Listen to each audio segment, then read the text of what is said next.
John Paul Ryan. I'm coming to you from Tokyo, Japan. Want to cover the story on Meghan Markle, and a lot of people thought that Meghan Markle was going to tell more than she would like to about her court case because of the Streisand effect when she got on the stand. It turns out she's already saying things she shouldn't say before she gets on the stand. Not such a surprise. This article is called Meghan Markle Admits Giving Personal Information to Finding Freedom Authors. By the way, quick shout out to What on Twitter right up here who sent me this link. Thank you, sir. Meghan Markle is reportedly admitted to giving personal information to the authors of Finding Freedom, the tell-all book detailing her and Prince Harry's exit from the British royal family.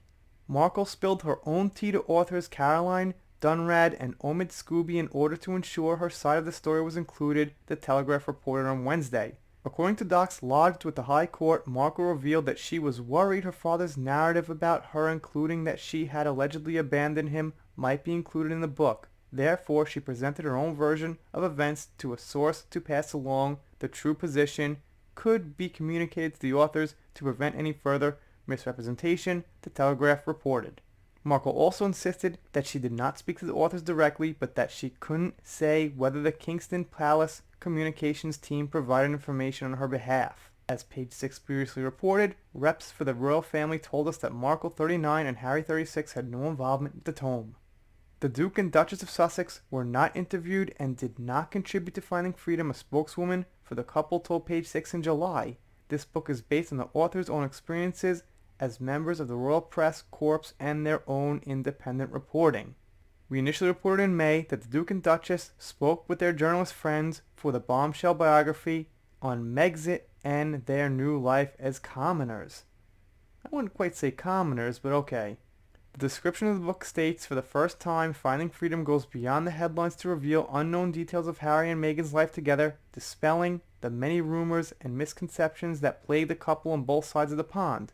As members of a select group of reporters that cover the British royal family and their engagements, Omid Scooby and Caroline Durand, have witnessed the young couple's lives as few outsiders can. So basically, they say here she spilled her own tea because she's given them information she's not supposed to say. She's saying things that she claims she did not say. So she's pretty much just contradicting herself before the case even begins. But it gets me thinking, why are they writing this book in the first place? I thought the big thing was they don't want attention, they don't want too many people talking about them, they don't want reporters around them, they don't want misinformation getting out about them, they don't want hate speech about them. So why are they writing a book that's about their intimate life? Could it be because, well, A, they probably want the money from the book. It would seem like they'd want attention. It's not like you write a book to not get attention. You write a book with the hopes that you sell as many copies as humanly possible, as many people read it as humanly possible, and as many people think about what you're telling them as humanly possible. So if you want to kind of invert yourself and not get too involved, then why are you writing this book?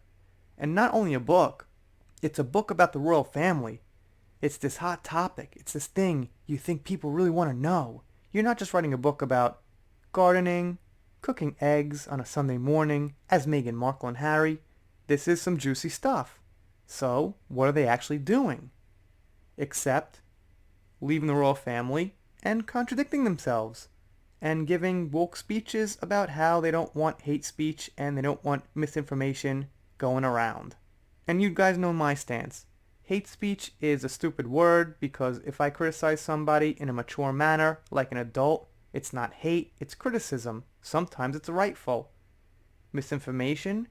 Well, that's not always someone's fault. First of all, sometimes people get the facts wrong or they get the wrong facts from a source they trust and it ends up being misinformation.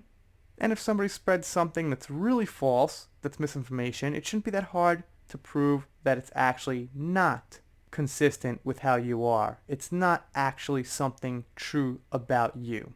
And lastly, there will always be some kind of misinformation. Even before the internet, you could always print an article on somebody that's not true.